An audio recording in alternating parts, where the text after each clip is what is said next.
Bismillahirrahmanirrahim. Assalamualaikum warahmatullahi wabarakatuh. Ya, ini pada lemes semua, kayaknya pada puasa ini.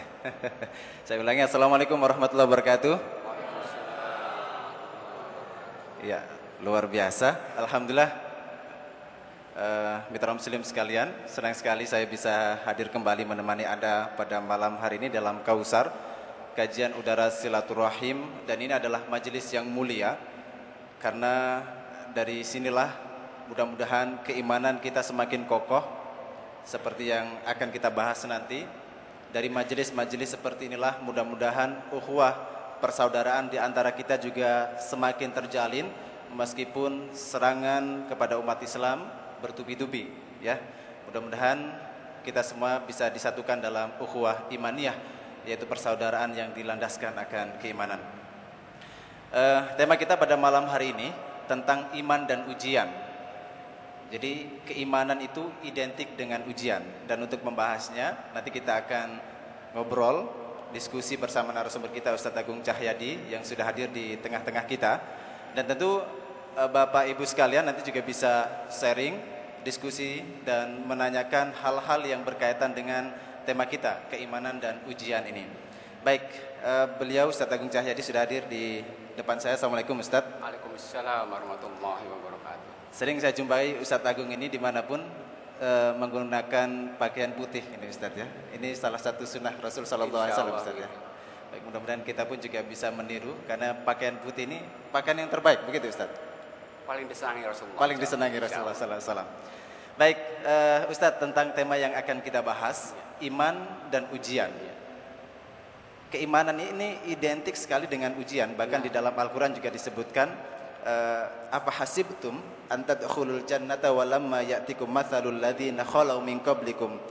Jadi ini dikisahkan di zaman dahulu. Kalau kita membaca sejarah, orang-orang yang beriman itu ujiannya sangat berat, begitu Ustaz. Di dalam hadis di Riyadhus Shalihin ada bab khusus, juga di sana ada satu kisah yang cukup panjang, di mana sampai digergaji kepalanya, begitu ya Ustaz, ya. Mereka disisir dengan sisir besi. Artinya ujian-ujian ini senantiasa hadir bagi orang-orang yang beriman, tetapi mereka bisa bersabar, Ustaz. Nah Ustaz, apakah memang benar demikian? Atau mungkin kalau kita coba cross check ke dalam kehidupan kita, jauh sekali ujian yang diterima orang-orang terdahulu dengan ujian yang kita terima saat ini. Apakah berarti juga itu sebanding lurus dengan kadar keimanan kita, Ustaz? Baik. Bismillahirrahmanirrahim. Mitra muslim, dalam surat yang ke-51 ayat 56 Allah berfirman yang menjelaskan tentang maksud penciptaan, maksud kehidupan. Allah berfirman, wa ma khalaqul jinna wal insa illa liya'budun. Aku tidak ciptakan jin dan manusia kecuali agar mereka beribadah kepadaku saja. Artinya dengan ayat ini Allah mengendaki agar semua aktivitas yang kita lakukan dalam hidup ini bernilai ibadah. Ya. Karena itu tujuan penciptaan. Nah, namun Allah menjelaskan bahwa orang-orang yang aktivitas hidupnya berpotensi untuk bernilai ibadah itu hanya orang beriman saja. Itu yang pertama. Sementara orang yang tidak beriman, sebaik apapun aktivitas hidup mereka, dalam pandangan mereka, menurut kacamata mereka, di sisi Allah tidak berarti apa. Allah menjelaskan bahwa orang-orang tidak beriman semua kebaikan yang akan sia-sia. Dalam Al-Quran misalnya surat yang ke-14 ayat 18 Allah berfirman, mathalul ladzina kafaru bi rabbihim a'maluhum karomatin ishtaddat bihir rihu fi yaumin asif la yaqdiruna mimma kasabu ala syai' dzalika wadhdhalal ba'id. Perumpamaan orang-orang kafir yang ingkar dengan Rabb mereka itu, maka semua kebaikan yang mereka lakukan dalam hidup ini bagaikan abu yang ditiup angin keras pada hari yang berkencang. Kata Allah, di hari kiamat nanti mereka tidak akan mampu untuk mengambil manfaat sedikit pun dari semua upaya baik mereka. Itulah catatan yang sangat jauh sekali. Maka itu dari penjelasan Al-Quran ini kita mestinya harus menjadi manusia yang banyak bersyukur. Karena Allah telah pilih kita menjadi orang beriman, yang artinya kita adalah manusia yang aktivitas berpotensi dalam ibadah. Namun perlu kita tahu bahwa iman itu tabiatnya fluktuatif. Naik turun, Ustaz, bisa ya? naik, bisa turun. Allah Rasulullah mengatakan al-imanu yazidu wa yanqus. Kenapa fluktuatif? Di antara sebab utama manusia itu iman menjadi turun karena ujian itu. Kenapa? Karena tabiat jalan iman itu penuh ujian. Enggak mungkin manusia iman enggak diuji. Allah menjelaskan tentang tabiat ujian itu dalam Al-Quran surat 29, Ankabut ayat 2 dan 3. Ya. Ahasiban nasu ayyutraku ayyakulu amanna wa hum la yuftanun. Apakah manusia mengira untuk bisa mengatakan beriman kemudian dibiarkan tanpa diuji? Allah mengatakan orang sebelum mereka telah diuji kok. Walaqad fatannal ladzina min qablihim fala ya'lamanallahu alladzina shadaqu wal ya'lamal kadhibin. Telah kami uji orang-orang sebelum mereka. Kenapa? Ujian itu untuk menyeleksi benarkah iman kita atau tidak benar. Nah, perlu kita ketahui bahwa tabiat ujian itu berat. Sangat amat berat. Yang beratnya tabiat ujian itu sering di luar kapasitas manusia. Ya. Karena manusia itu sekuat apapun karakternya lemah. Allah menjelaskan karakter dasar manusia itu dalam surat yang keempat ayat 28, wa khuliqal insanu dha'ifa. Sementara ujian itu berat semuanya. Ya. Allah jelaskan sebagai dibaca oleh Mas Hasan tadi dalam surat Al-Baqarah 214 itu, am hasibtum antal walamma ya'tikum mathalul ladzina khalau minkum massathumul ba'sa wadh-dharra wa zulzilu hatta yaqul rasulullah. Sangat berat sekali. Bahkan dengan tegas Allah mengatakan juga dalam Al-Quran, wa nabluwannakum bisyai'im minal khaufi wal ju'i wa naqsim. Banyak sekali yang menjelaskan bahwa ujian itu berat. Ya. Sangat berat. Nah, beratnya kenapa? Karena memang sumbernya ujian itu berat. Yang menjadi sumber utama ujian itu sebetulnya kalau kita bisa simpulkan ada 3. Yang pertama internal kita sendiri yang namanya hawa nafsu. Yang kedua eksternal. Nah, internal ini hawa nafsu ini sebuah potensi Allah berikan kepada setiap manusia, nggak bisa dihilangkan ini. Cuman tabiatnya, karakternya senantiasa manja pada keburukan. Maka berat sekali. Allah menjelaskan tentang karakter dasar tabiat hawa nafsu manusia itu dalam Al-Quran surat yang ke-12 53, wa ma ubarri'u nafsi, kata Allah, innan nafsa la ammaratun bisu. Oleh karena berat, maka Rasulullah menjelaskan orang yang kuat itu bukan orang yang pandai berkelahi. Orang yang kuat itu orang yang mampu mengendalikan hawa nafsunya. Orang yang cerdik itu bukan orang yang pinter ngomong, tapi orang cerdik itu orang yang mampu mengendalikan hawa nafsunya. Rasulullah mengatakan al-qayyisu man dana nafsahu. Dalam hadis yang lain Rasulullah mengatakan tentang bahwa orang yang kuat, orang yang mampu mengendalikan hawa nafsunya, laisa syadidu bisur'ati innamas syadidul ladzi yamliku nafsahu indal ghadabi. Maka itu butuh orang-orang iman yang kuat agar dia bisa merespon ujian internalnya ini. Harus dikendalikan, bukan dibuang, nggak bisa dibuang, tapi dikendalikan. Oke. Kita mempunyai potensi untuk bermaksiat itu, Ustaz ya. Ya, kita ambil contoh mudah. Dan ini merupakan ujian juga dalam hidup kita. Kita ambil contoh mudah begini. Setiap manusia hidup itu punya kecenderungan atau hobi lah. Sering saat Allah menguji kita dengan membenturkan hobi manusia dengan ujian Allah, dengan perintah Allah, sering karena respon manusia itu suka buruk maka merespon. Contoh mudah. Siapa sekarang anak muda yang nggak suka bola? Hampir nggak ada. Coba sekarang kita bayangkan saat terjadi pertandingan bola antara klub-klub yang sangat terkenal sekali. Ya. Kemudian saat pertandingan itu, saat hampir selesai ada azan sholatnya.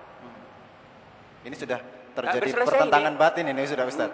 Pas selesai pas azan, tapi kebetulan karena final ini ditambah. Ada injury time.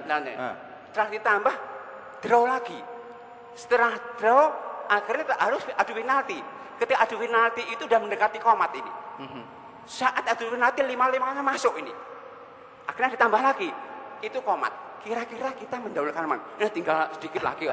Ini hawa nafsu betapa beratnya itu. Jadi innan nafsa la'ammaratun bisu, ini benar sekali ya Ustaz. Maka itu Allah mengatakan orang itu kalau mengikuti hawa nafsunya sama dengan menyembahnya. Menjadikan Tuhannya. Afara'aita man ittakhadha ilahahu hawa. Apakah enggak perhatikan orang senantiasa menjadikan hawa nafsu Tuhannya? Itu yang pertama. Jadi, internal kita itu. Ini masuk kepada ranah kesyirikan dong. Benar. Yang kedua, sumber ujian itu namanya setan. Oke, ini faktor eksternalnya. Eksternalnya. Nah, setan itu sangat amat kuat dalam upahanya mengganggu kita. Karena apa? Setelah Allah pastikan bahwa setan yang gembongnya itu iblis, itu Allah sesatkan, telah dikeluarkan dari surga itu, fahruj innaka minasy-syagirin, keluar kamu kan kamu dari orang hina. Maka dalam posisi itu setan itu minta kepada Allah. Ya Allah, angzirni ila, ya Allah, tangguhkan umurku sampai hari dibangkitkan. Allah respon itu. Qala innaka minal mungdharin. Benar, engkau akan kami tangguhkan waktu. Tapi penangguhan umur iblis sampai hari kiamat nanti tidak dimanfaatkan untuk bertaubat. Justru untuk bersumpah mengganggu kita. Oke. Kata Allah, qala fabima aghwaytani la aqudan lahum siratal mustaqim. Ya Allah, karena engkau telah sesatkan aku, sungguh aku bersumpah untuk menyesatkan semua hamba-Mu dari jalan yang lurus. Baik. Dari mana saja dia berubah. Maka itu Allah mengatakan kepada kita agar kita hati-hati dengan setan itu. Posisikan sebagai musuh. Allah katakan dalam surat Fatir ayat 6, innasyaitona lakum adu fattakhiduhu aduwa. Kenapa? Innama yad'u hizbahu liyakunu asyadab. Setan itu musuh kalian, maka posisikan senantiasa sebagai musuh. Kenapa? Dia senantiasa mengajak golongannya untuk menjadi penghuni neraka. Ini masalahnya setan tidak tampak nih Ustaz, setan ya. itu masalah tidak tampak dan dia mampu membisik-bisikkan kita, memanfaatkan hawa musik kita sehingga kita sering tidak sadar dibisik oleh setan itu. Ya. Karena apa? Dia nggak pernah istirahat ini, nggak pernah tidur ini, dan dia berketurunan. Dan iblis itu matinya kiamat dan berketurunan. Nah, sangat banyak sekali dan kemudian iblis ini menularkan pengalamannya kepada anak turunnya.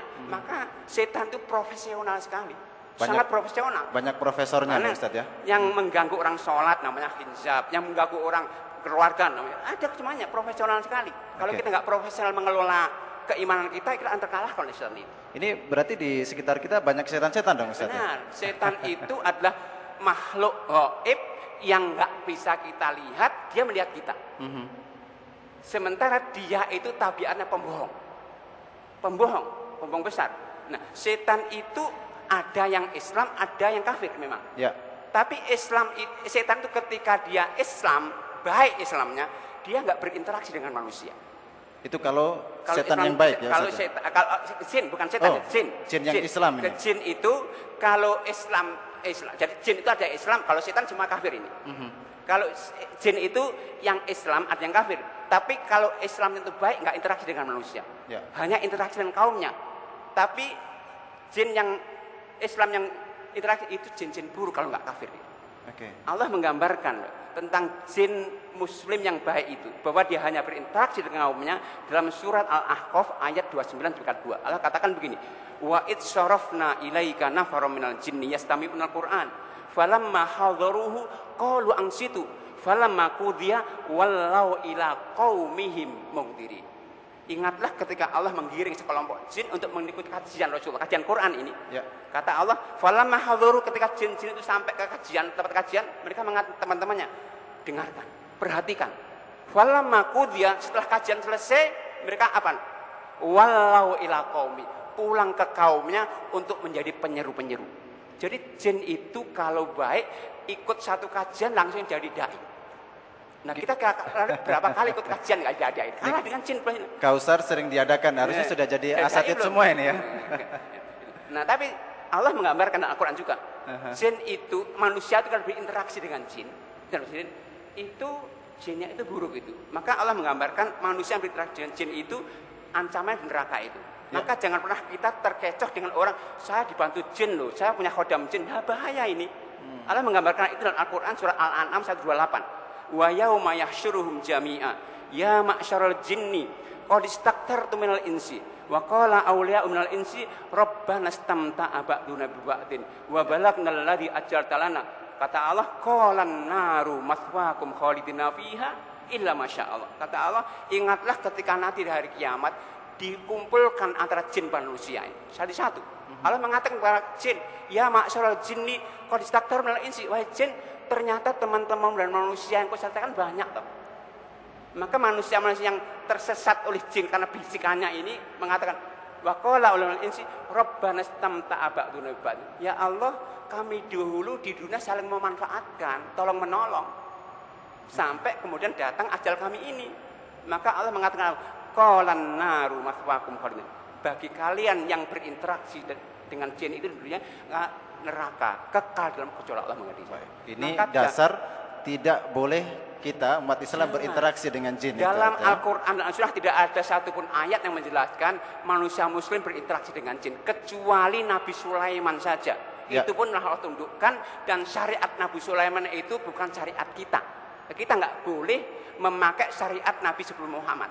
Karena apa? Setiap Nabi itu diutus dengan syariat khusus kaumnya. Dia akan masa berlakunya habis dengan datangnya Nabi berikutnya. Ya. Maka kalau kita memaksakan pakai syariat Nabi sebelumnya, sama meracuni diri. Karena apa? Syariat medis namanya expired, ini udah habis masa berlakunya. Jangan dipaksakan kita memakai syariat sebelumnya. Ya, Ustadz, tadi ada ujian itu internal kita maupun eksternal. Ya. Ada ujian yang lain, Ustadz? Atau memang sumbernya dua ini? Ada eksternal lagi, namanya dunia. Oke. Dunia itu ujian sangat berat sekali. Bahkan Allah mengatakan ujian itu, iman itu bukan keburukan saja, kebaikan juga ujian loh. Dan ketika ujian itu keburukan, sering orang segera sadar ini ada ujian nih. Ya. Tapi ketika ujian itu kebaikan, sering tergiur, terberdaya. Maka Allah katakan wa nabluukum bisyarri wal khairi fitnatan. Sungguh akan kami uji kalian dengan keburukan kebaikan. Nah, Allah mengatakan ujian kebaikan itu wa mal hayatud dunya illa mata'ul ghurur. Dunia itu perhiasan yang menggiurkan kan, yang memperdayakan. Sedang kita nggak sadar, Ya. karena enak terus ini. Kiranya nikmat Allah SWT. Mana ujian pun juga mengalami penjempitan nih, Ustadz ya. Benar. Kalau kita mendapatkan musibah, wah saya lagi dapat ujian ya. Tapi kalau dapat rezeki yang banyak, dagangannya untung begitu Ustadz, atau lagi dapat THR-an misalkan, nah ini dananya nikmat ini. dapat nikmat ini Ustadz. Padahal ini juga ujian nih. Nggak sadar padahal dengan Ya. benar sadar. Nah, untuk itu Mas Hasan, karena ujian itu berat, manusia mukmin itu harus kuat. Nah ini Ustadz, Harus kalau kuat. tadi kan Ustadz mengatakan bahwa ujian itu tabiatnya berat, Iya. dan kita ini manusia ini kita karakternya lemah. lemah. Lalu sumber kekuatan kita dari mana Ustadz? Jadi manusia yang lemah ini akan terbackup kekuatan yang dengannya akan bisa merespon ujian berat ketika kita dekat dengan Allah saja. Maka Allah mensyaratkan dalam Al-Quran, in tansurullaha yansurkum. Kalau kalian mau menolong Allah, Allah akan menolong kalian. Nah, Allah menggambarkan, mencontohkan Al-Quran, orang-orang yang lemah imannya, ketika sedikit dapat ujian, dia segera jatuh ini. Ya. Dalam surat 22 ayat 11 Allah katakan, wa minan nasi may ya'budullaha ala harfin, kata Allah, fa in asabahu khairun itma'an nabi wa in asabahu fitnatun inqalaba ala wajhi khasirat dunya wal akhirah. Dzalika wal khair. Kata Allah, ada sebagian manusia itu yang berimannya, beribadahnya di pinggir-pinggiran saja, emosional saja ikutan, enggak dasarkan sebuah kemauan yang kuat. Orang demikian itu kata Allah, kalau dalam berimannya dapat kebaikan, ya tenang-tenang saja dia. Ya. Tapi dapat segala ujian, langsung kata inqalaba ala wajhi khasirat dunya wal akhirah. Itu orang yang lemah imannya sehingga sedikit dapat ujian akan goyah. Sementara Allah juga mencontohkan orang-orang kuat imannya. Dalam Al-Quran surat yang ketiga 146 kata Allah, wa ka'ayyim min nabiyyin qatala ma'uribbiyuna katsir fama wahanu lima asabahum fisabilillah wa ma dha'ufu wa mastakanu wallahu yuhibbus sabirin. Kata Allah, berapa banyak seorang nabi yang berperang, berjihad, berdakwah bersamanya, orang-orang yang bertakwa, kuat imannya ini orang bertakwa itu. Ya. Orang mereka itu enggak akan lemah ke dalam musibah. Enggak akan patah semangat, enggak mudah menyerah pada musuhnya. Karena apa? Maka Allah katakan tutup, wallahu yuhibbus sabirin. Allah menyukai orang sabar. Karena apa? Ujian itu perlu kesabaran. Sabar untuk menjalankan ketaatan Allah, sabar untuk tidak mengikuti kemaksiatan yang dibisikkan oleh setan, oleh hawa nafsu. Ya, perlu sabaran. Maka Allah menutupnya, wallahu yuhibbus sabirin. Allah menyukai orang-orang yang sabar. Ya, ini masalahnya kita lemah sekali kesabaran itu ya Ustadz ya. Padahal kesabaran ini juga bisa dilatih seperti halnya otot kita gitu ya Ustadz ya. Innamal hilmu bittahallum. Kesabaran itu dengan berlatih bersabar. Kadang orang kan, oh sabar kan ada batasnya itu Ustadz ya. Batasnya sampai sabar lagi harusnya. Lagi. Ustadz, kalau tadi kekuatan yang harus kita miliki yang pertama adalah kita dekat dengan Allah. Ya, tentu dengan melakukan al-hasanat begitu saja. Kebaikan-kebaikan itu. Kalau para ulama misalkan kekuatan ruhiyah, kekuatan mental spiritual. Karena iman itu yang kuat itu adalah sebuah iman, sebuah keimanan yang menggabungkan antara tiga hal. Ucapannya sinergi dengan keyakinannya, dibuktikan amalnya. Itu iman. Jadi iman yang benar itu ucapannya sama dengan keyakinannya, yang nggak ada keraguan sedikit pun, dan itu dibuktikan amal. Jadi tiga-tiganya ini harus bersama Ustaz, harus bersama. Kalau misalkan ya Ustaz, tadi kan harus tiga, qaulun wa amalun wa tasdiq gitu Ustaz ya. Kalau qaulun saja amal wa tasdiknya nggak ada nih. Jadi satu di tiga ini nggak ada, nggak beriman itu. Orang mengucapkan beriman, meyakini nggak beramal itu iblis. Iblis kan meyakini itu, berdialog dengan Allah, tapi suruh ibadah nggak mau, itu iblis. Orang mengucapkan nggak yakin meskipun mengamalkan itu munafik. Orang meyakini iman dan mengamalkan tapi nggak mengucapkan itu Abu Thalib. Sama, Abu Thalib itu yakin benar kok. Bahkan mengatakan benar Ali kalau ingin selamat ikut Muhammad itu. Dan dia luar biasa pembelaan Islam. Pada saat itu belum ada ibadah. Ini dibuktikan dalam amalnya Ustaz ya. Amal, tapi suruh mengucapkan sampai akhir hayatnya nggak mau. Maka dikatakan Rasul itu di neraka juga. Jadi kalau Islamnya KTP, ini harus segera, maksudnya nih segera kembali lagi nih Ustaz ya. Jadi tiga-tiganya al-imanu tasdiqun qaulun bil lisan wa tasdiqun bil qalbi wa amalun bil arkan bil jawarih. Bil jawarih, tiga-tiganya harus menyatu. Beriman, kemudian juga mengikrarkan, meyakini tanpa mengamalkan, ini seperti iblis ya Ustaz ya. Karena disuruh sujud kepada Adam nggak mau mengerjakan. Ini namanya nggak mau mengamalkan Ustaz ya. Jadi sudah beriman, kemudian juga mengikrarkan iman itu, bahkan bersumpahnya dengan Allah kok. Nah, berarti yakin. Tapi suruh sujud nggak mau dia. Jadi tiga-tiganya ini harus ada. Tapi yakin barometernya di sana. Keyakinan itu nggak boleh ada keraguan sedikit pun.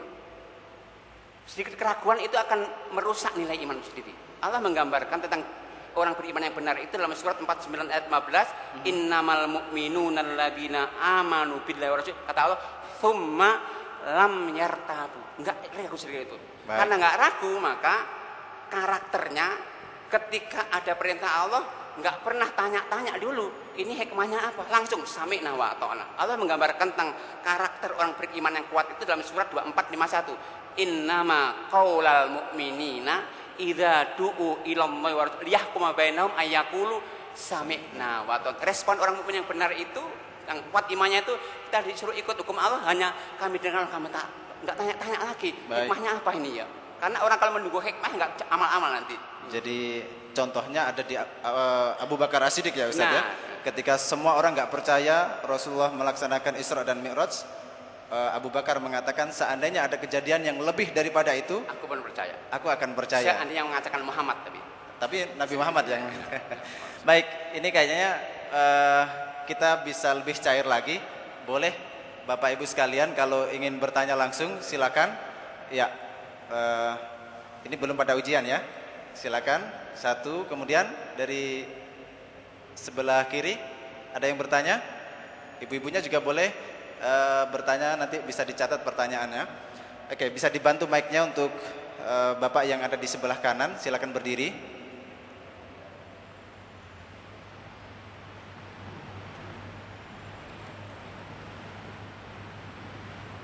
Ya.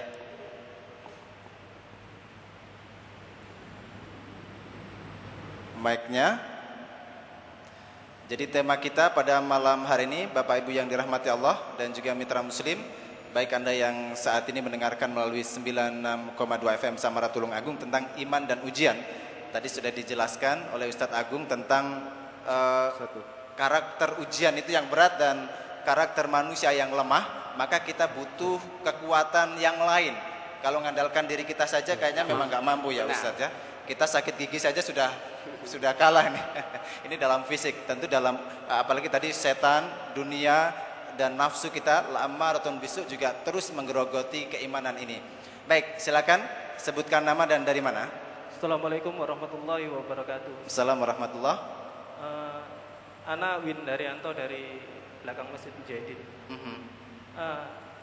Dalam mukadimah yang disampaikan oleh moderator tadi bahwa keimanan berbanding lurus dengan ujian atau cobaan gitu.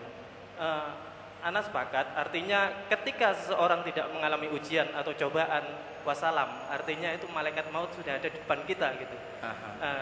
Terkait sama ujian yang ada, artinya untuk umat Islam pada saat ini dibandingkan umat Islam masa lalu, yaitu ujian pada saat ini lebih dahsyat Ustadz dibandingkan daripada zaman dahulu. Karena apa? Mengingat sekarang ini ujiannya berupa ghazul fikri, yaitu perang pemikiran melalui budaya yang tadi disampaikan Ustadz salah satunya yaitu masalah bola tadi itu Ustadz yang ada di televisi ya. Karena dan masih banyak lagi dan artinya ujian-ujian juga mau di Indonesia nih ya. Nah, artinya ujian-ujian gitu begitu beratnya dibandingkan masa lalu. Sementara kita itu jauh dari Rasulullah dan kita hidup memang jauh dari Rasulullah dan kita masih tetap berpegang teguh pada Al-Quran dan As-Sunnah. Apapun yang dikatakan sami'na wa ata'na. Artinya Ustadz begini, kiat apa yang dapat membentengi diri agar iman tetap stabil, artinya terhindar dari yang disampaikan oleh Ustadz pada kajian pada malam hari ini. Dan ada kiat-kiat doa apa pula gitu loh Ustadz yang perlu dibaca setiap hari agar tetap stabil gitu loh iman Ustadz. Terima kasih. Assalamualaikum warahmatullahi wabarakatuh. Waalaikumsalam warahmatullahi wabarakatuh. Meskipun tidak stabil Ustadz, mungkin kalau turun nggak jauh-jauh amat lah Ustadz. Kalau naik 1-2 tingkat, turunnya 1 tingkat. Jangan sampai defisit kebaikan kita. Memang kalau kita secara logis ya Bapak Ibu yang dirahmati Allah, mitra muslim, kalau iman kita naik terus ini nggak mungkin kayak malaikat nih Ustaz. Jadi memang tabatnya yazidu wa yanqus, kadang bertambah, kadang berkurang. Nah, ini kiat-kiat apa agar paling tidak stabil Ustaz ya, kebaikan kita lebih banyak daripada kemaksiatan kita Ustaz. Jadi dijelaskan di awal Rasulullah bersabda, al-imanu yazidu wa yanqus, yazidu bit taati wa yanqusu bil ma'asi. Ya. Naiknya iman itu dengan ketaatan. Maka artinya apa? Untuk menjaga stabilitas iman itu kita harus taat terus. Maka itu kalau digambarkan oleh Al-Qur'an sebetulnya mudah, satu ayat bisa menyelesaikan semuanya. Allah mengatakan dalam surat Al-Baqarah 208, ya ayyuhalladzina amanu dkhulu fis-silmi kafah. Sudah selesai. Tapi kemana? Wala tattabi'u khutuwati syaiton. Islam itu hanya menerapkan 2 saja, Islam atau setan. Dan itu saja. Udkhulu fis-silmi. Islam itu agama sempurna. Jadi nggak ada yang di tengah-tengah dong Ustaz? Nggak ada di tengah-tengah. Jadi Islam agama sempurna. Artinya apa? Tidak ada satu celah pun dari kehidupan kita kecuali telah diatur oleh Islam. Ya. Dan Allah memerintahkan agar kita mengambil semua aturan itu utuh semuanya. Nah, kalau nggak utuh berarti ikut oleh syaitan. Saya berikan contoh begini. Ya. Orang itu ketika makan dengan baca basmalah itu Islam nggak? Islam Ustaz. Kalau nggak basmalah? Di luar Islam berarti. Itu setan. Maka Rasul mengatakan man akala walam yadhkur ismallah akala mau syaiton. Wa qala itani aturun asya. Kalau ada seorang muslim makan nggak basmalah, makan bersama setan, dan setan manggil temannya tuh, kita dapat tempat makan ya, makan bersama ini. Orang itu kalau masuk rumah nyebut nama Allah itu Islam nggak? Harusnya kalau nggak nyebut nama Allah, setan masuk Ustaz. Bersamanya. Orang itu menguap, Islam apa? Ditutup. Nutup. Kalau nggak nutup, setan masuk. Rasul mengatakan at-tatha'ubu minasyaiton fa idza tata'akum falyakrim wa illa fasyaiton yadkhul. Kalau kalian menguap tuh suatu tenaga, kalau tidak setan masuk ini. Jadi semua yang kecil-kecil harus ikut Islam. Kalau nggak ikut berarti ikut setan itu loh. Maka itu satu caranya, cara untuk membentengi iman kita, kita senantiasa berdekat dengan Islam. Istiqomah namanya. Tapi istiqomah bukan hal yang gampang. Istiqomah itu perkara yang sangat sulit sekali, berat sekali. Untuk gimana? Salah satu kiat istiqomah itu, yang pertama di samping upaya optimal kita harus mampu untuk menciptakan lingkungan di mana kita berada, di rumah kita, di tempat kerja, lingkungan yang kondusif, yang siap untuk saling menasihati. Ya. Jangan lingkungan kita lingkungan yang buruk. Gak apa-apa. Orang itu akan terpengaruh dengan lingkungannya. Maka Rasulullah mengatakan almar'u ala dini khalilihi fal yang durman khalilu. Seorang itu akan tergantung pada temannya loh. Maka hendaknya setiap orang memilih siapa yang harus berteman. Untuk apa? Teman-teman itu teman yang siap untuk menasihati saat orang itu sedang down imannya, dinasihati. Baik. Tapi kalau lingkungannya buruk, down ya down terus nanti akhirnya begitu. Itu yang pertama. Ya. Yang kedua, di samping upaya optimal untuk berupaya dan mencari lingkungan yang baik, kita harus jangan pernah lupa minta tolong kepada Allah. Doa terus-terus. Salah satu doa yang diajarkan Rasulullah SAW agar kita istiqomah itu, ya Allahumma ya muqallibal qulub tsabbit qalbi ala dinik wa ya musarrifal qulub sarif ila taatik. Ya Allah, zat yang membolak-balikkan hati, teguhkan hati kepada agamamu. Zat yang ini adalah upaya manusia dan upaya sekaligus kepada Allah SWT. Itu mungkin di antara kiatnya. Jadi itu ya, gampang saja sebenarnya. Kembali kepada aturan Islam. Dalam Islam itu semuanya ada insya Allah. Bahkan urusan tertawa jika diatur. Jadi nggak perlu mencari aturan lagi di luar Al-Quran dan Sunnah Nabi Shallallahu Alaihi Wasallam. Semuanya sudah paripurna nih. Dan Ustaz, itu indikasi orang mukmin yang kuat. Orang mukmin yang kuat itu ketika ada hukum Allah nggak melirik hukum lain. Baik, Allah Ustaz. katakan dalam surah Ahzab 36, wa ma kana lil mu'minin wala mu'minatin idza qadallahu wa rasul amrun ayyakuna lahumul khiyaratu min amrihi. Tidak layak, tidak boleh seorang mukmin dan mukminah apabila Allah menetapkan hukum untuk memilih hukum yang lain. Ini hukum Allah telah sempurna nih, dalam semua sisi lah Allah atur itu. Baik, nanti kita akan lanjut kembali. Itu insya Allah nanti kita lanjutkan diskusi ini dan Anda masih bisa bergabung interaksi. Namun kita jeda dulu untuk menyimak adzan Isya untuk wilayah Surabaya dan sekitarnya. Kembali ke studio bersama Zubaid Harfi. Baik, sambil lalu kita menunggu tersambung. Tadi sudah kita ketahui bersama tentang karakter manusia, juga keimanan. Kalau itu sudah kita ikrarkan, di sana ada konsekuensi. Tidak akan dibiarkan kemudian kita mengaku diri kita beriman tanpa ada ujian dari Allah Subhanahu wa taala. Dan yang menarik tadi, tipologi keimanan itu 3 syaratnya ya Ustaz ya. Al-iman tasdikun qaulun bil lisan wa tasdikun bil qalbi wa amalun bil jawarih. Ini harus benar-benar menyatu Bapak Ibu yang dirahmati Allah. Ini kalau tadi contohkan, kalau hatinya beriman, lisannya beriman, amalnya juga beriman, maka dia itu orang mukmin ya. Tetapi kalau hati, lisannya beriman tanpa amal, ini karakternya iblis. Maka kita harus cross check juga. Kemudian hatinya beriman, amalnya beriman, tapi lisannya tidak. Ini contohnya Abu Thalib. Maka tidak diterima juga keimanannya. Dan tanpa iman dalam hati, amal dan lisannya, ini tidak ada keimanan, maka ini adalah orang kafir yang benar-benar kafir ini Ustaz ya.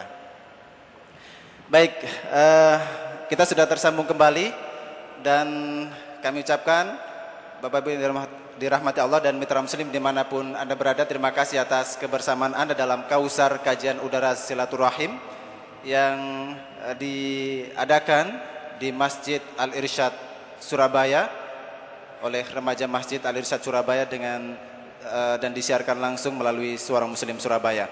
Mitra Muslim, rekaman kajian ini dan kajian-kajian rutin bulanan di Masjid Al-Irsyad Surabaya bisa Anda dapatkan atau Anda lihat di website Masjid Al-Irsyad dengan mengklik www.masjidalirsyadsurabaya.com www.masjidalirsyadsurabaya.com.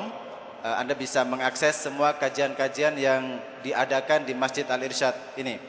Atau mungkin Anda ingin mendapatkan kaset DVD-nya dengan menjadi donatur Masjid Al-Irsyad Surabaya, Anda akan mendapatkan CD-CD kajian di Masjid Al-Irsyad.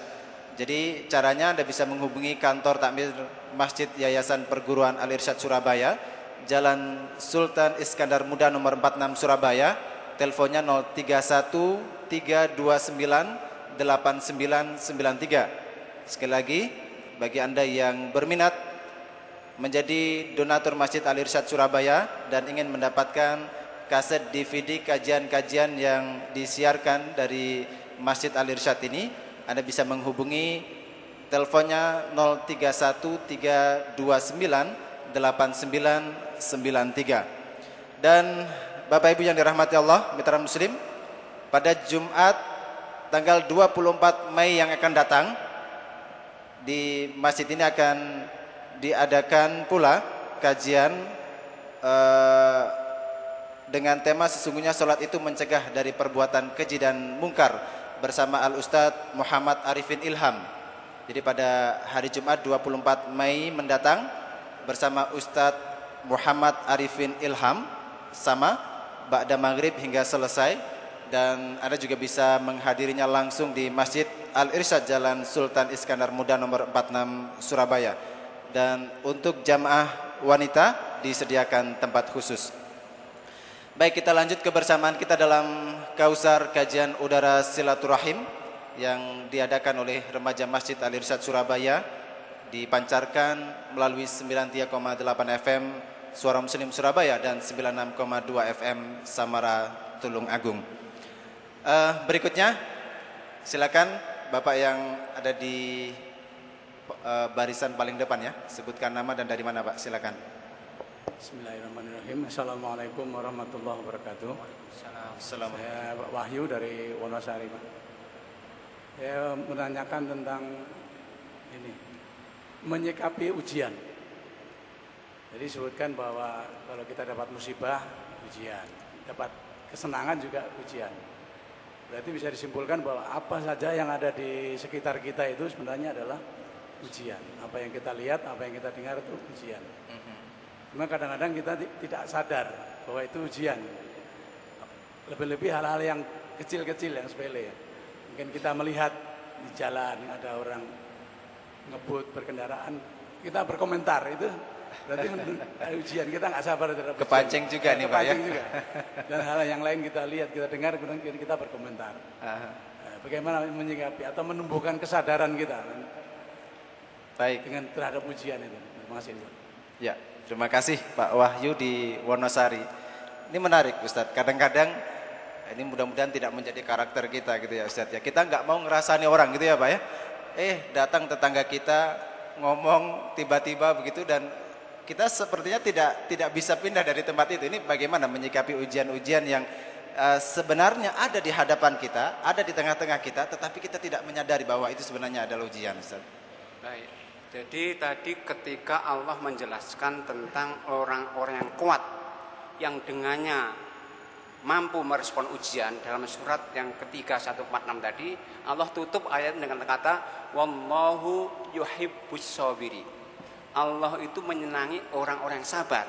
Sabar itu ada 3 macam. Pertama, sabar dalam menjalani ketaatan. Sabar dalam mensyukuri nikmat. Maka kalau ada nikmat itu harus disyukuri. Nah, mensyukuri nikmat itu bukan berpesta pora. Mensyukuri nikmat itu dengan cara memanfaatkan nikmat itu sebagai sarana beribadah kepada Allah Taala. Itu sabar. Yang pertama, itu ketika sabar berupa kebaikan. Yaitu kita mensyukurinya dengan cara memanfaatkan nikmat itu dalam rangka untuk beribadah kepada Allah. Karena apa? Kalau nikmat yang begitu banyak Allah berikan kepada kita itu kita syukuri tapi bentuknya bukan dengan manfaat ibadah, namanya bersyukur. Allah menggambarkan tentang orang-orang yang melalai syukur itu dalam surat yang ke-179. Kata Allah, walaqad darokna li jahannama katsiran minal jinni wal insi. Kata Allah, lahum qulubul la yafqahuna biha wa lahum a'yunul la yubsiruna biha wa lahum adhanul la ulaika kal an'am bal ma'adh. Jadi nikmat mata, nikmat pendengaran, akal itu cara syukurnya dengan manfaatkan beribadah. Ya. Kalau enggak beribadah kata Allah, mereka lalai itu, sama dengan binatang ternak kata Allah begitu. Itu. Yang kedua, sabar itu dengan ketika bentuknya ujian itu adalah keburukan, yaitu dengan tadi sabar dengan cara apa? Jangan pernah kita suudzon saat kita mendapatkan musibah berupa keburukan. Karena apa? Allah menggambarkan bahwa ketika Allah memberikan musibah berupa keburukan itu justru tanda cinta Allah kepada kita. Hadis Bukhari mengatakan innallaha idza ahabba abdan ibtala. Allah tuh mesti hamba diujinya. Kenapa? Ujian itu sekali lagi bisa menjadi penghapus dosa-dosa kita. Ya. Yang kedua, dengan ujian-ujian musibah itu Allah mengendaki agar kita evaluasi. Karena apa? Ujian dan musibah itu kadang-kadang memang enggak berdiri sendiri, ada kaitannya dengan kesalahan kita. Maka Allah menggambarkan bahwa ujian musibah itu bisa kaitannya dengan kemaksiatan kita. Allah uji musibah agar kita evaluasi. Dalam Al-Quran surat 42 ayat 30. Wa ma asabakum min musibatin fabima kasabat aidikum wa ya'fu an katsir. Ada musibah itu karena kesalahan kalian, dan Allah maafkan banyak loh itu. Ya. Maka itu kita ketika ada musibah itu Allah sedikit saja musibah itu dari kesalahan kita yang banyak itu. Okay. Maka itu ketika musibah berupa keburukan. Maka Allah menggambarkan orang mukmin itu semuanya perkaranya baik. Kata Allah kalau Bukhari Muslim, ajaban li amril mu'mini fa inna amrahu kullahu lahu khair fa laisa dzalika illal mu'min. Kata Allah, kata Rasulullah, sungguh menakjubkan urusan mukmin. Semua urusannya baik kok. Dan itu hanya dimiliki orang mukmin. Kata Allah, kata Rasul, in asobathu sarra syakar. Kalau dapat kebaikan dia bersyukur, memanfaatkannya beribadah. Wa in asabat dharra sabar, kalau dapatkan musibah bersabar. Jadi rumusnya cuma dua nih Pak, 2S ya, sabar dan syukur, supaya kita bisa istiqomah dan kita tidak tergoda dengan ujian-ujian yang ada di sekeliling kita. Dan sekali lagi sabar itu bukan perkara gampang. Sabar itu perlu potensi, maka itu perlu kita dekat dengan Allah. Kita hanya bisa kuat untuk bersabar kalau kita dekat Allah saja. Maka sabar karena berat, maka pahala sabar itu paling besar. Enggak terkira banyaknya. Allah mengatakan dalam surat 39 ayat 10, innama yuwaffas sabiruna ajrahum bighairi hisab. Allah akan sempurnakan orang sabar dengan pahala yang tidak ada hitungnya, banyak sekali. Karena berat itu, karena berat, dan ini karena berat maka kita harus kuat, yang kekuatan kita hanya ketika kita di backup oleh Allah Subhanahu wa taala. Ya, karena itu Rasul memerintahkan kepada kita untuk banyak-banyak berdoa ya Ustaz ya. Allahumma a'inni ala dzikrika wa syukrika wa husni ibadatik. Jadi ternyata ibadah kita, istiqomah kita itu pun bukan semata-mata karena kita saja nih, tapi atas pertolongan dari Allah Subhanahu wa taala. Baik, itu Pak ya. Tadi pertanyaannya sangat menarik. Jadi memang kadang-kadang kita tidak terasa dengan ujian yang ada di sekitar kita, padahal kita sudah terjerumus dalam kemaksiatan tadi itu. Pak Wahyu di Wonosari, ada yang bertanya lagi? Oke, ini banyak yang diam, ini paham atau bagaimana ini? Oh ya, Pak Abdurrahman. Dan mitra muslim yang saat ini mendengarkan melalui radio, Anda juga bisa bergabung melalui telepon di 0315424555 atau juga melalui SMS di 0855300938. Ada rekan saya Zubaid Harfi yang di studio akan menyambungkan Anda bersama kami di Masjid Al-Irsyad Surabaya. Silakan Pak Abdurrahman. Assalamualaikum warahmatullahi wabarakatuh. Waalaikumsalam warahmatullahi wabarakatuh. Ustaz Agung, pada kesempatan ini saya akan bertanya mengenai setan. Di Al-Quran itu dikatakan setan ini dari golongan jin. Tapi di ayat lain dikatakan ada syayatinul jin wal ins, jadi golongan jin dan golongan manusia. Pertanyaan saya, apakah setan ini makhluk atau sifat? Ya. Penjelasannya. Baik, terima kasih Pak Abdurrahman. Ini kalau kita sedang ngobrol itu ada obrolan yang asik memang Ustaz ya. Salah satunya kita berbicara tentang setan ini Ustaz. Jadi kalau kita ngomong tadi malam ada gini loh. Wah, ini responnya cepat nih Ustaz. Nah, ini pertanyaannya berbeda, bukan karena kita ingin ngobrol tentang setannya Ustaz. Setan ini apakah satu makhluk berbentuk setan itu sendiri atau dia itu merupakan sifat dalam diri kita Ustaz? Benar, bahwa dalam Al-Quran Allah menyebutkan setan itu bisa dari golongan manusia dan jin sekaligus. Al-Quran menyatakan dalam surah Al-An'am 112 itu, Allah mengatakan wa kadzalika ja'alna likulli nabiyyin aduwan syayatinal insi wal jin. Demikianlah kami jadikan bagi setiap nabi itu musuh-musuh dari setan-setan golongan manusia dan jin. Jadi setan itu bisa makhluk dan sekaligus sifat. Jadi kalau manusia itu jahat, itu makhluknya manusia dan setan sekaligus. Maka itu bahkan bukan manusia, hewan pun bisa jadi setan. Umar bin Khattab pernah suatu saat mau naik kendaraannya, tiba meronta nggak mau. Innaka syaiton, kata kamu itu setan, kata Umar. Jadi setan itu bisa sifat, keburukan itu sifat. Maka bisa bentuknya manusia, bentuknya jin, bahkan bentuk bisa hewan. Itu biasa setan. Tapi kita nggak boleh Ustaznya memanggil teman kita setan gitu. Kamu setan nggak boleh ya Ustaz ya. Ini berarti mengarah kepada sifat buruk pun juga bisa jadi setan. Maka itu dalam akhir surat itu Allah katakan apa? An-Nas. Ya. Qul a'udzu bin-nas, malikin nas, ilahin nas, min syarril wasil khannas, alladzi yuwaswisu fi sudurin nas minal jinnati wan nas, dari jin dan manusia. Ya. Ini kalau ternyata kita juga berpotensi jadi setan Pak ya. Mudah-mudahan kalau yang di sini insya Allah nggak ada nih ya. Jadi bisa berupa makhluk itu sendiri atau juga dia merupakan sifat. Karena ada dalam jin tadi dan juga pada manusia. Bahkan tadi dalam satu riwayat Umar menyebut tunggangannya yang memberontak ketika mau dinaiki disebut kamu ini setan gitu ya. Tapi kalau ke sahabat kita, ke teman kita, ini kan doa ya. Jadi kita nggak boleh menyebut teman kita, hei setan gitu ya Ustaz. Ini panggilan yang nggak dibolehkan. Baik, ini pertanyaan dari Pak Abdurrahman tadi. Dan menarik memang kalau berbicara tentang setan. Kalau nggak percaya acara-acara di TV, kalau menampilkan setan itu ratingnya cukup tinggi Pak. Tapi nggak boleh Ustaz kita menonton acara-acara seperti ini Ustaz.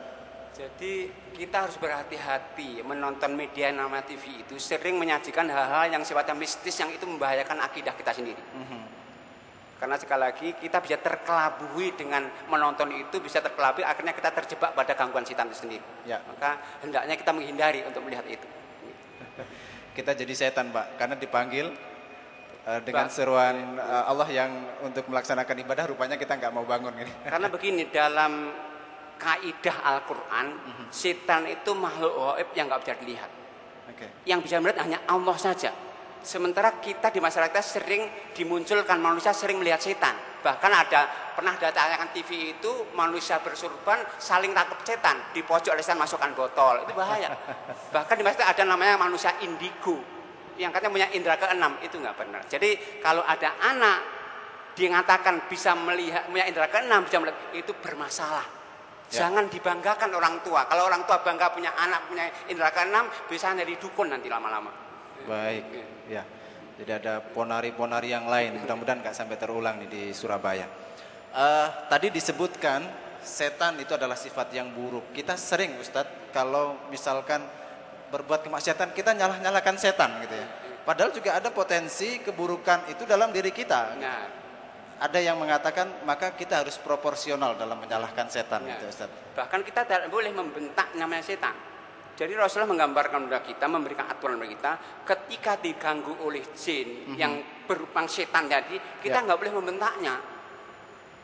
Kita harus bentak. Kenapa? Kalau kita membentak berarti emosi terpancing, kita berbicara. Maka kalau ada jin yang kemudian berwujud dalam bentuk makhluk, kemudian mengganggu Anda, jangan dibentak, dia akan membesar. Baca bismillah dengan tangan, dia akan mengecil. Jangan dibentong, setan kamu akan membesar, dia senang malah justru kan mancing kita agar kita emosi. Dan kalau kita emosi berarti kita sudah terpancing oleh setan itu. Apalagi di Surabaya sering macet Ustaz ya. Udah macet ada motor lagi, wah ini terpancing setannya semakin besar gitu ya. Konon di riwayat ini katanya setan itu kecil seperti lalat Bapak Ibu rahmatullah. Kemudian karena kita marah-marah malah besar. Semakin membesar seperti rumah. Makanya pincuannya Surabaya ini harus dibuang ini ya. Baik Ustadz, tadi ada yang mengatakan, oke ada yang mau bertanya lagi nih? Ya, oke, dari radio.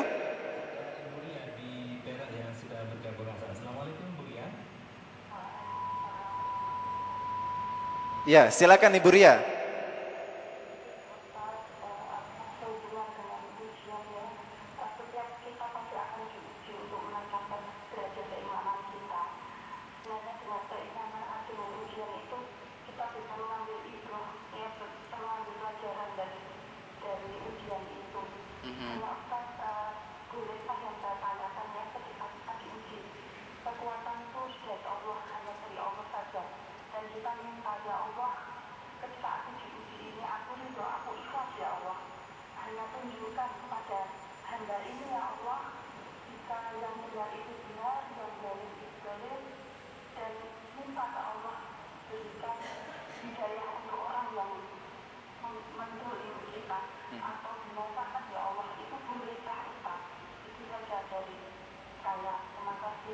Baik. Waalaikumsalam warahmatullahi wabarakatuh. Bu Ria di Perak. Jadi beliau memahami betul bahwa ujian itu salah satu sarana Allah untuk meningkatkan keimanan kita gitu Ustaz. Ini agar kita bisa mengambil ibrah dari ujian itu, apa yang harus kita lakukan. Kemudian tadi salah satu doanya agar orang yang mendolimi itu mendapatkan balasan dari Allah, begitu Ustaz ya. Itu dibolehkan nggak doa yang seperti itu Ustaz? Jadi Al-Quran dalam surat 30 Ar-Rum ayat 41 Allah menjelaskan tentang ujian itu. Salah satu ujian buat musibah itu justru sebagai kebaikan bagi kita, agar kita mengevaluasi. Allah mengatakan zaharul fasadu fil barri wal bahri bima kasabat aydin nas, kata Allah liyudhiqahum ba'da la'allahum yarji'un. Agar dengan ujian itu manusia mengevaluasi kembali kepada Allah, barangkali ada sesuatu yang salah. Saya berikan contoh begini Ustaz. Seorang Imam Syafi'i yang menjadi imam madhab itu seorang yang punya daya ingat sangat amat kuat sekali. Sejak kecil dia hafal Quran. Bahkan beliau ketika ke Madinah pernah belajar kepada Imam Malik, buku Muwatta tebal begini dihafalnya dalam 9 malam saja. Nah, suatu saat beliau pernah kesulitan menghafal. Akhirnya beliau mengadu kepada gurunya Waqi' dengan mengatakan, syakautu ila Waqi'in su'ahifzi. Aku pernah mengadu kepada guruku Waqi' tentang sulitnya aku menghafal. Fa arsyadani ila tarkil ma'asi. Maka Waqi' memberikan aku petunjuk agar aku meninggalkan maksiat. Fa akhbarani bi annal ilma nurun. Kemudian Imam Waqi' memberitahu aku bahwa ilmu Allah itu cahaya. Wa nurullahi la yuhdal asi. Dan cahaya Allah enggak akan diberikan kepada orang yang bermaksiat. Maka Imam Syafi'i mengatakan, berhari-hari aku merenung, maksiat apa kira-kira yang aku lakukan sehingga aku sulit menghafal itu. Akhirnya suatu hari dia mentok ketemu. Ingat, benar. Suatu hari aku pernah dengan tidak sengaja melihat betisnya wanita, enggak sengaja. Nah, ketidaksengajaan itu membuat Imam Syafi'i suka menghafal. Maka pantas kalau kita tuh juz amma diulang-ulang, lupa lagi karena setiap hari lihat di situ. Maka itu kemaksiatan itu. Ya. Nah, maka itu maksiat sebagai, makanya kalau musibah tuh evaluasi ada sesuatu di dalam diri kita.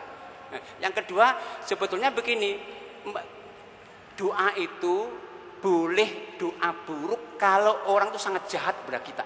Tapi orang yang kejahatannya kadang-kadang nggak tahu, itu kita doakan baik. Rasulullah pernah ketika di Mekah sudah diusir, nggak kondusif lagi, Rasulullah menyebarkan dakwah ke Taif. Diriwayatkan di Taif itu nggak diterima juga. Akhirnya dilempari oleh pemuda-muda sampai berdarah-darah. Saat itu Rasulullah ketika ditawari untuk ditolong malaikat, Rasulullah mengatakan tidak. Kata Rasulullah doa, Allahumma hdi qaumi fa innahum la ya'lamun. Ya Allah, berikan tunjuk kaumku itu. Mereka melempari karena nggak paham. Kalau paham nggak melempari itu. Tapi Rasulullah juga mendapatkan buruk. Kepada siapa? Kepada penduduk Arab yang membunuh 70 hufat. Jadi ada Rasulullah pernah memberangkatkan pasukan perang. Ketika lewat suatu kampung 70 orang itu hafal Quran dibunuh. Saking marahnya Rasulullah 1 bulan penuh mendoakan buruk kepada mereka itu. Ya. Jadi kalau sekali lagi benar-benar, maka orang Israel yang senantiasa itu boleh kita doakan buruk itu. Karena udah nggak ada hatinya lagi kepada orang-orang Islam itu. Ya. Jadi mereka punya mata tapi tidak melihat dengan matanya ini. Ya, tapi kalau orang-orang mungkin tidak begitu karena nggak tahuan, mestinya kita lebih baik kita menahan diri. Jangan kita doakan baik untuk mereka. Baik. Karena apa? Salah satu sifat orang beriman itu ketika dizalimi bersabar dan memaafkan. Allah menggambarkan tentang sifat orang bertakwa penghuni surga itu alladzina yunfikuna fis sarra'i wadh-dharra, kata wal kadhiminal ghaidha wal 'afinan nas. Penghuni surga itu adalah mereka yang senantiasa berinfak dalam keadaan lapang sempit dan menahan amarahnya, memaafkan orang yang menyakitinya. Baik. Jadi boleh dalam ajaran kita ketika kita dipukul membalas memukul saja, setimpal begitu ya Ustaz? Sebenarnya tidak. Tetapi memaafkan itu lebih baik gitu Ustaz ya? Memang lebih baik maafkan. Ustaz, ada yang kita kenal kalau kita bicara tentang iman itu kepekaan iman Ustaz. Seperti halnya Imam Syafi'i tadi yang Ustaz sampaikan. Jadi beliau ketika mengadu kepada Waqi' tentang buruknya hafalan, kemudian sama gurunya Waqi' ini untuk bermuhasabah, jangan-jangan kamu melakukan kemaksiatan. Ternyata ketika di cross check benar, dulu pernah melihat betis wanita tanpa sengaja gitu ya. Nah, ini di negara kita, di sekitar kita, sering mungkin kita ketika menuju tempat kerja ban kita bocor Ustadz. Ketika berangkat ke kantor lampu merah ini nggak pernah hijau gitu, merah terus sehingga kita semakin telat. Atau mungkin banyak sekali kejadian-kejadian yang merugikan kita, tetapi seolah-olah hati ini sudah nggak sadar, nggak hidup hati ini bahwa ini sebenarnya adalah teguran dari Allah. Mungkin kamu pernah melakukan kemaksiatan, Ustadz. Ini apa yang menjadikan kepekaan iman ini kemudian membeku, Ustadz? Atau mungkin ada hal-hal yang seharusnya kita lakukan agar kepekaan iman ini benar-benar terjaga? Jadi dikatakan tadi kembali kepada hadis yang kita baca tadi awal, iman itu fluktuatif. Ya. Naiknya dengan ketaatan, turunnya dengan kemaksiatan. Maka mungkin karena terlalu banyak kemaksiatan yang sekeliling kita dan kita merespon kemaksiatan itu. Maka kalau kita sekali dikatakan dari sekitar kita banyak kemaksiatan yang berpotensi untuk kita lihat, bukan nggak sengaja pun, Maka perintah Allah kita tuh ghadul basar. Kita bukan nggak boleh bercampur di pasar campur, nggak boleh, dan itu keadaan kita. Tapi perintah itu ghadul basar dalam surah An-Nur itu kan kul mu'minina yaghuddu min tundukkan pandangan. Nah, Ali pernah bertanya karena kadang-kadang melihat wanita juga. Ya Rasulullah, bagaimana dengan pandangan yang nggak sengaja? Rasulullah mengatakan lakal ula wa alaika tsani. Yang nggak sengaja itu rezeki, tapi yang kuplototi itu kemaksiatan itu. Jadi kalau jangan pelototan, yang pertama nggak masalah. Tapi susahnya jangan cari rezeki terus itu. Ini alasannya menikmati ciptaan Allah kata gitu Ustaz ya. Ini kata-kata yang nggak benar juga sebenarnya. Ya, inilah karena kemaksiatan yang kita lakukan itu kemudian kepekaan iman yang ini sebenarnya Allah karuniakan kepada kita menjadi mati gitu Ustaz ya. Ini biasanya cerita-cerita tentang kepekaan iman ini banyak terjadi di Mekah Ustaz. Karena mungkin di sana adalah tempat yang suci, orang ke sana semuanya niatnya ibadah, sehingga mungkin dia banyak kalau orang dari haji itu cerita kalau habis mukul orang itu tidak sengaja tiba-tiba dipukul orang begitu, sehingga sadar, oh saya tadi memukul orang ini. Nah ini Ustaz, supaya ini bisa hidup dalam kehidupan kita meskipun ini kita nggak di tanah suci di sini, kepekaan ini bisa terjaga. Apakah dengan ibadah itu atau mungkin ada hal-hal lain, Ustaz? Jadi kalau tadi diceritakan tentang Haram Makkah itu punya hukum sendiri memang. Haram Makkah itu memang di sana itu kebaikan dilipat gandakan. Tapi jangan dikira di sana itu enak. Orang kalau sabar dia bisa kemaksiatan juga besar dilipatkan juga. Ya. Bahkan khusus di Masjidil Haram Makkah, di Haram Makkah itu niat buruk sudah diazab. Allah mengatakan dalam surah Al-Had 25, "Wa may yurid fihi bil ahadin bil dzulmin nudzikhu bin adzab." Barang siapa yang di Haram Makkah itu punya niat jahat, sudah kami akan azab itu. Maka jangan main-main di Mekah itu. Niatnya dah buruk. Kalau di selain Mekah kita niat buruk enggak dilaksanakan enggak apa-apa. Nah, di Mekah. Baik. Ini ada telepon Zubaid Harfi.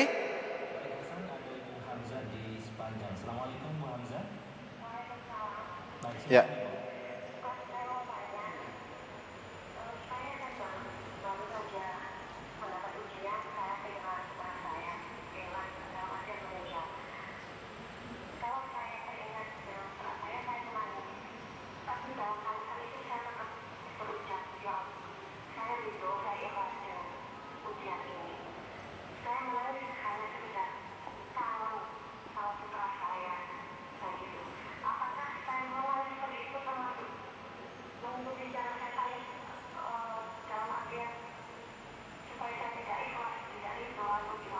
Ya.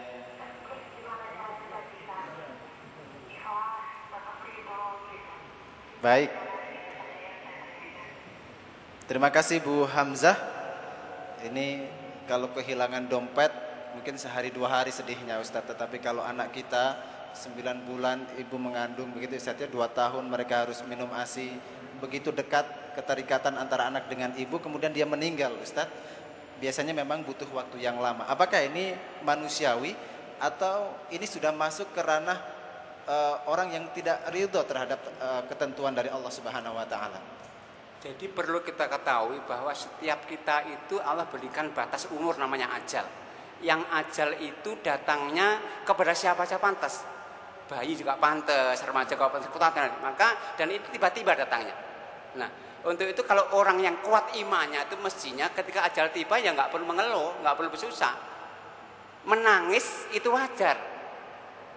Karena apa? Kalau justru kalau anaknya nggak menangis itu aneh gitu, aneh. Menangis itu wajar, tapi menangisnya harus menangis yang biasa, jangan sampai menangisnya itu sampai berlebihan untuk menggambarkan enggak ridhonya. Kalau orang Quraisy dulu, kafir dulu namanya itu jadi berlebihan. Kalau orang meninggal itu sampai dia menyewa orang untuk menangis, mukul-mukul pipi segala macam itu. Nah, suatu saat Rasulullah pernah ketika berjalan melewat satu kuburan ada seorang wanita menangis dengan berlebihan ini. Rasulullah menasihati dengan mengatakan, "Ya mar'a isbiri, bersabarlah Anda." Rupanya wanita yang dinasihati tidak sadar, tidak tahu itu Rasulullah. Akhirnya dia mengatakan, "Ilaika anni fa innaka lam tusab bi musibah." Pergi saja kamu belum kena musibah seperti musibahku, anakku yang meninggal ini. Akhirnya Rasul berlalu. Setelah Rasul berlalu, ada yang menasihati, "Wahai wanita, yang menasihati Anda itu Rasulullah loh. Wanita kaget itu, akhirnya lari mengejar Rasulullah. Sampai ketemu, ya Rasul, saya nggak lama arif, saya belum kenal Anda. Kalau tahu Anda tadi nggak ngomong begitu Ustaz ya? Maka Rasul mengatakan innamas sabru indas sodamatil ula. Yang nama sabar itu ketika pertama itu, bukan nangis dulu kemudian sabar itu. Namanya nggak sabar itu. Menarik nih Ustaz, sabar itu pertama gitu ya. Ini banyak terjadi misalkan kita terjatuh. Ya. Ini gimana Ustaz menghadirkan supaya kita bisa bersabar ketika itu? Bacaannya innalillahi wa inna ilaihi raji'un. Kalau musibah kan innalillahi wa inna ilaihi raji'un. Jangan kemudian mengeluh. Kalau mengeluh itu justru menunjukkan nggak sabar kita. Kalau menangis itu manusia. Rasulullah ketika putranya Ibrahim meninggal menangis kok. Tapi menangisnya sekedar itu rahmat. Kasih sayang orang tua kepada anaknya itu biasa. Tapi yang nggak boleh itu yang ketika mengeluhnya berlebihan. Baik. Jadi langsung kita kembalikan kepada Allah dulu ya Ustaz. Gambarkan begini, ada seorang sahabat ini perang dengan Rasulullah itu lama, ada 40 hari 4 bulan. Nah, tapi ketika masa Umar digilir perang itu kan lamanya. Karena Umar pernah tanya kepada putrinya Hafsah, berapa lama sih wanita itu tahan untuk berpisah kepada suaminya? Hafsah 40 hari. Akhirnya Umar digilir. Nah, suatu saat ada giliran ini, sahabat yang baru datang ke peperangan datang, yang lainnya pulang. Tapi menginformasikan, wahai sahabatku, anak Anda mati. Ini yang baru datang ini, menasihati yang lama perang ini. Sahabat mengatakan, saya sudah tahu kok.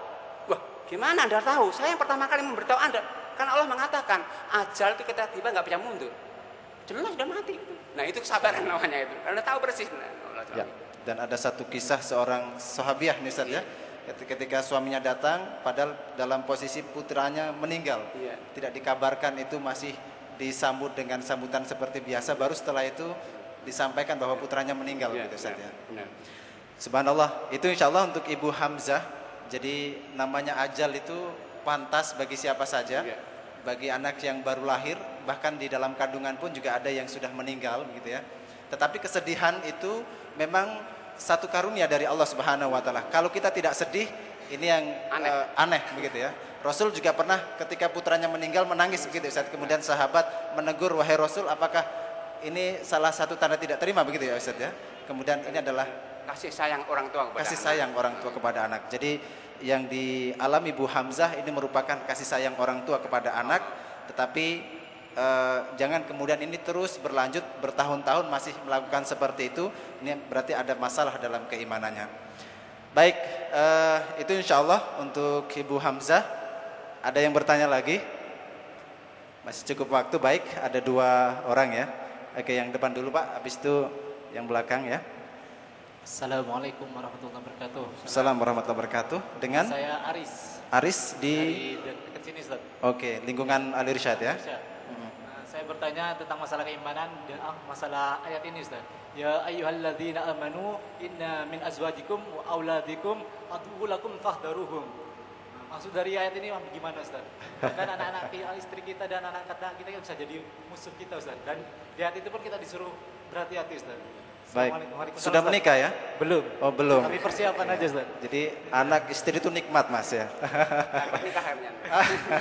Jadi jangan terlalu takut dengan anak dan istri ya. Assalamualaikum. Baik, terima kasih. Waalaikumsalam. Mudah-mudahan juga segera menikah Mas Aris ya. Berikutnya.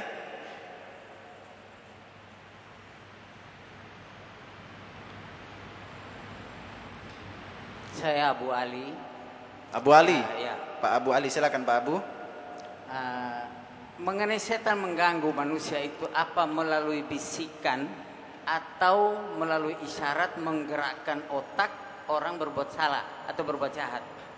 Kedua, apakah semua tindakan kejahatan itu setan sebagai terdakwa?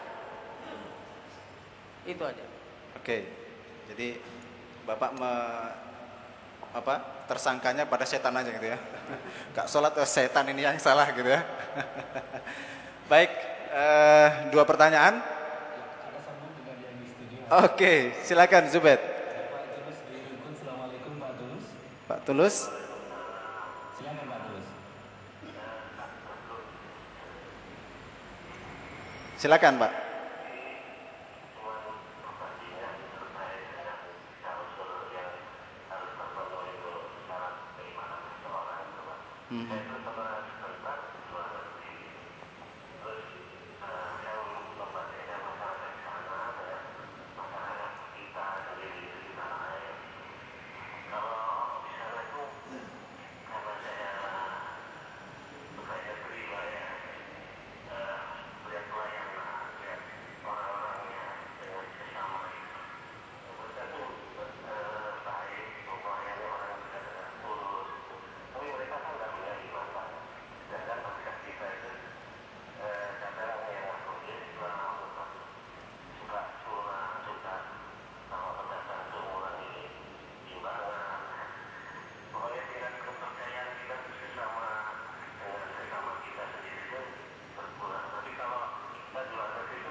Terima kasih Pak Tulus yang ada di Rungkut. Menarik ya pertanyaan beliau. Yang pertama tadi Mas Aris di Surabaya. Ini innama amwalukum wa auladukum aduwwal lakum fahdharuhum gitu Ustaz ya. Ini anak istri bisa jadi musuh. Kalau di hadis yang saya pernah baca itu, anak itu bikin orang pelit Ustaz. Anak juga bikin orang tua bodoh, anak juga bikin orang tua pengecut. Kalau mau sekolah keluar yang jauh gitu, jangan nak, apalagi anaknya satu ya Pak ya. Baik Ustaz, ini bagaimana pemahaman dari ayat ini? Apakah benar seperti itu adanya atau ada maksud lain dari tafsir yang ada di dalam Al-Quran? Jadi ketika Allah mengatakan bahwa istri itu menjadi musuh, itu Allah nggak mengatakan innama azwajukum. Sesungguhnya istri kalian itu musuh, tapi inna min azwaj, sebagian dari istri itu. Nah, itu kan dalam Islam itu ketika orang itu mau mengambil jodoh, nikah itu dalam Islam itu maka itu nggak boleh berspekulasi. Oh, nanti gampang lah kalau dari istrinya, nggak boleh. Ya. Dari awal harus pastikan orang itu baik. Kadang-kadang kita milih yang baik aja salah itu, apalagi yang berspekulasi itu. Itu yang pertama. Yang kedua, maka itu sekali orang milih yang baik kadang-kadang salah. Nah, maka itu sebenarnya tugas suami itu kan menjadi pemimpin. Allah mengatakan kan ku anfusakum wa ahlikum naro, yang memimpin. Nah, masalahnya tidak semua yang dipimpin itu jadi baik. Ya. Orang tua suami sudah berupaya untuk memimpin istrinya, anaknya, tapi juga nggak baik juga. Nah di situ sama dengan yang terjadi pada umat sebelum kita. Nabi Nuh itu istri anaknya nggak beriman. Nabi Lut juga demikian. Justru Fir'aun istrinya beriman, karena hidayah itu milik Allah. Manusia berusaha saja, ketentuan Allah SWT. Maka itu jangan pernah berspekulasi untuk mencari istri. Anda yang belum istri kan, jangan berspekulasi. Gampang nanti kan apa? Hidayah itu Allah. Kalau kita berspekulasi berarti mengambil hak Allah loh ini. Ini belum terlanjur Mas Haris ya? Belum terlanjur. Habis ini buat proposalnya gitu ya. Ajukan siapa yang punya putri gitu ya. Berikutnya Ustadz. Jadi pemahamannya itu adalah sebagian. Mungkin dari anak kita juga ada yang menjadi ujian gitu Ustaz ya. Sama anak-anak Nabi Nuh kan juga begitu. Jadi musuh kan, nggak ikut perintah orang tuanya. Kalau harta ini jadi kalau harta jelas, harta itu memang dia ujian bagi kita. Kalau Allah mengatakan mata ul hurur, dan sering juga menjadi musuh kita akhirnya. Ya. Baik, sehingga perlu diobati harta kita dengan zakat gitu ya, dengan sedekah supaya kita tidak menjadi bakhil. Baik, itu untuk Mas Aris. Kemudian tadi Abu Ali, ini yang saya tangkap, apakah setan itu berbuat buruk itu cuma dari setan? Yang kedua Ustaz, berbuat buruk itu apa semuanya dari setan? Yang kedua, yang pertama itu apakah membisikkannya melalui bisikan sehingga bisa menggerakkan kita bermaksiat atau melalui pikiran begitu ya Pak ya? Jadi yang pertama kaitan dengan apakah semua perbuatan dari setan? Tidak. Bahkan disebutkan dalam hadis Bukhari Muslim, kalau masuk bulan Ramadan sufidati syayatin, setan itu dibelenggu. Tapi yang jadi masalah manusia jadi setan. Jadi bisa dari manusianya, karena hawa nafsu kita Rasul mengatakan hadis Bukhari Muslim, kalau masuk Ramadan setan-setan jahat itu dibelenggu semuanya. Tapi ternyata Ramadan kan banyak juga orang Muslim yang jahat juga itu. Bukan ada setan itu, kan udah belenggu kok. Berarti dari diri sendiri. Karena apa? Hawa nafsu kita itu cenderung kepada keburukan. Kita nggak usah benar. Akhirnya apa? Hawa nafsu kita jadi setan itu. Nah, tentang pembisikan tadi. Jadi kalau Allah mengatakan was itu bisikan. Was-was itu mungkin lemah hati atau otak nggak tahu, tapi Allah mengatakan min was-was, kan? Min syarril waswasil khannas, dari bisikan-bisikan. Dalam sebuah hadis Rasulullah mengatakan likulli mauludin lumat, setiap manusia yang lahir itu punya dua peserta, namanya korin. Yang satu lummatun minal malaikati wa lummatun minal syaiton. Satu korin, kerabat, teman dekat dari setan, yang satu dari malaikat. Kata Rasulullah, setan itu ifaun bisadi. Setan itu membisikkan keburukan. Kalau malaikat membisikkan kebaikan. Jadi membisikkan lewat mana nggak tahu karena adanya lewat mana nggak tahu. Tapi dia membisikkan. Tapi yang jelas setan itu masuk manusia, Bapak. Rasulullah mengatakan inna syaitona yajri min adam majrodam. Setan itu masuk manusia lewat jalur aliran darah. Jadi kita harus mampu membentengi agar setan nggak masuk kita. Dengan cara apa? Bentengi dengan Islam. Hanya itu saja. Ya. Jadi memang resikonya jadi setan Pak, disalahkan gitu ya. Makanya kalau jadi kalau Ramadan ini setan sudah dibelenggu. Setannya sudah berwujud kita ini. Kalau kita nggak berpuasa di bulan Ramadan ini berarti kita jadi setan waktu itu ya. Jadi jangan nyalahkan setan yang lain, salahkan diri kita sendiri Pak. Baik, kemudian tadi pertanyaan berikutnya dari Pak Tulus yang ada di Rungkut. Beliau pernah suatu ketika berkunjung di Eropa nih Ustadz.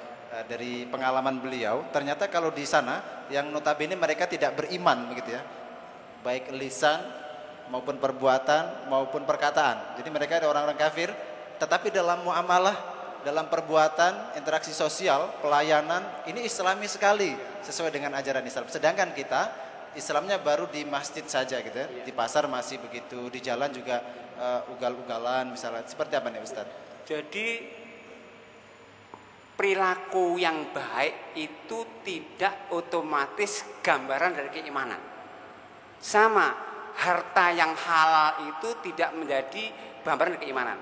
Karena ada orang kafir hartanya juga halal, tapi ada orang muslim hartanya juga haram. Sama, orang kafir kebaikannya juga kebaikan baik. Maka ada seorang orientalis itu justru mengatakan kita sekarang melihat Islam itu di negara-negara kafir.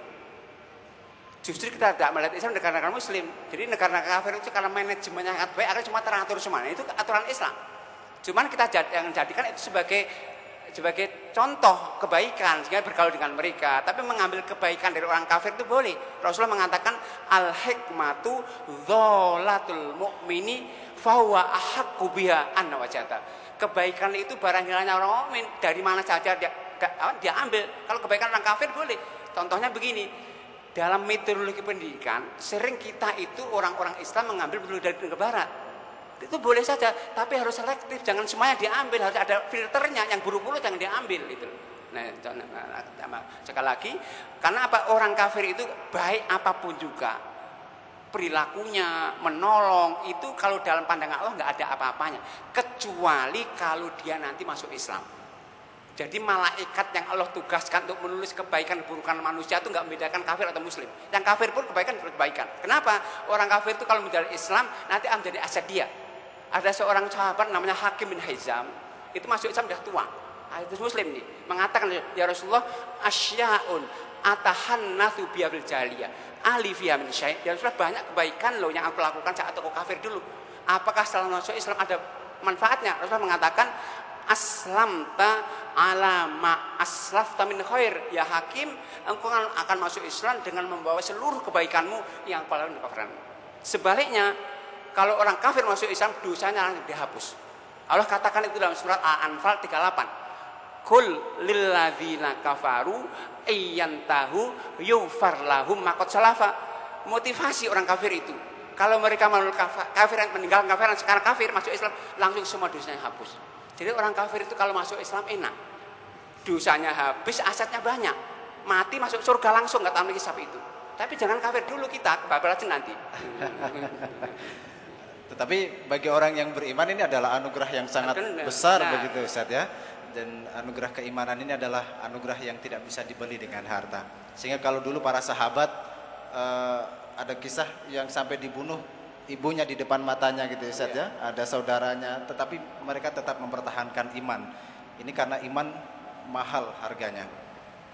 Baik, saya informasikan kembali Bapak Ibu yang dirahmati Allah, mitra muslim, Anda bisa menghadiri kajian umum bulanan Masjid Al-Irsyad pada bulan Mei mendatang dengan tema sesungguhnya sholat itu mencegah dari perbuatan keji dan mungkar, dengan pembicara Ustadz Muhammad Arifin Ilham dari Jakarta pada hari Jumat 24 Mei.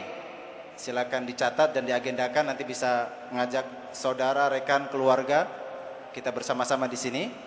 Jadi tanggal 24 Mei bersama Ustadz Muhammad Arifin Ilham dari Jakarta, ba'da maghrib hingga selesai di Masjid Yayasan Perguruan Al-Irsyad Surabaya, Jalan Sultan Iskandar Muda nomor 46 Surabaya.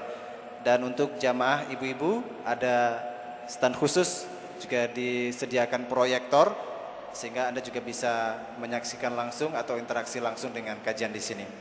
Dan mitra muslim, bagi Anda yang ingin mendapatkan rekaman kajian-kajian rutin di Masjid Al-Irsyad ini bisa Anda kunjungi melalui website Masjid Al-Irsyad Surabaya dengan mengklik www.masjidalirsyadsurabaya.com www.masjidalirsyadsurabaya.com.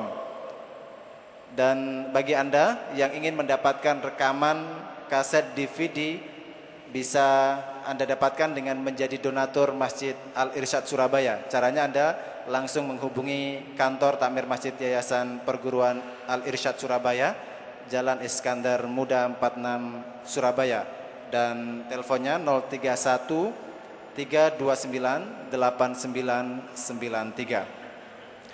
Baik, kita kembali dalam kajian Kausar, kajian udara silaturahim yang diadakan remaja Masjid Al-Irsyad Surabaya, dipancarkan melalui 93,8 FM Suara Muslim Surabaya, juga melalui 96,2 FM Samarat Tulung Agung. Sudah cukup banyak ya Ustadz ya, antara iman dan ujian ini adalah satu kesatuan. Jadi kalau kita mengatakan iman, pasti akan disertai ujian-ujian. Jadi perangkatnya adalah kita bersabar, bersyukur, mendekatkan diri kepada Allah. Baik, kita sudah ada di penghujung acara. Pada kesimpulan apa yang kita bahas ini Ustadz, seperti apa agar kita memiliki keimanan yang kokoh dan ujian seberat apapun itu bisa kita lalui dan kita menjadi orang-orang yang sabar dan kita di akhirat bisa masuk ke dalam surga Allah Subhanahu wa taala. Silakan Ustadz. Baik, bismillahirrahmanirrahim. Mitra muslim, karena ujian-ujian itulah dan karena respon orang mukmin dalam respon ujian itu berbeda-beda responnya, akhirnya orang mukmin itu dalam pandangan Allah tidak dalam satu tingkatan dalam kaitan respon mereka untuk mengikuti aturan Allah SWT, karena ujian-ujian itu dan respon manusia berbeda-beda. Allah menjelaskan tentang tingkatan orang beriman itu dalam pandangan Allah dalam surat 35 ayat yang ke-32. Allah berfirman, "Tsumma awrathnal kitabal ladzina istafaina min ibadina faminhum dzalimun li nafsihi wa minhum muqtasidun wa minhum sabiqul khairat biidznillah dzalika huwal fadlul kabir." Kata Allah, kemudian kami wariskan kitab Al-Quran ini sebagai panduan untuk hamba-hamba kami yang memilih orang beriman. Tapi Allah mengatakan orang beriman dalam menjalankan aturan Al-Quran tidak sama. Ada yang zalim terhadap Islam. Artinya apa? Para ulama mengatakan yang keburukannya lebih banyak dari kebaikannya. Yang Rasulullah katakan mereka-mereka itu akan menghadapi kesulitan luar biasa saat di hadapan mereka Allah.